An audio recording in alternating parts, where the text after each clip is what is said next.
რუსთავის სპორტის სასახლეში 2025 წლის წარმატებული რუსთაველი სპორტსმენების დაჯილდოების ცერემონია გაიმართა. სპორტის სხვადასხვა სახეობის 33-მა სპორტსმენმა, 4 გუნდმა და 17-მა მწვრთნელმა 2025 წელს მიღწეული განსაკუთრებული წარმატებისთვის მერიის სპეციალური ჯილდო და ფულადი პრემია მიიღეს.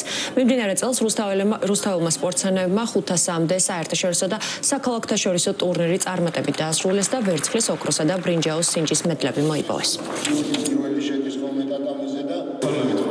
2025 წელი რუსთავისთვის და განსაკუთრებით რუსთავში სპორტის მიმართულებით გამორჩეული იყო იქიდან გამომდინარე, რომ ჩვენ ცენტრალურ ხელისუფლებასთან ერთად ვცდილობდით, რომ ახალი ინფრასტრუქტურით, ახალი შესაძლებლობები შეგვექმნა ახალგაზრდებისთვის, ჩვენ სპორტსმენებს და მწვრთნელებს მადლობა ვუთხარით იმ შრომისთვის და იმ სიამაყის გრძნობისთვის, რომელიც მათმა გამარჯვებებმა მოუტანა როგორც რუსთავს, ასევე სრულიად საქართველოს. გულოცავ რუსთაველ სპორტსმენებს წარმატებულ 2025 წლის დასასრულს.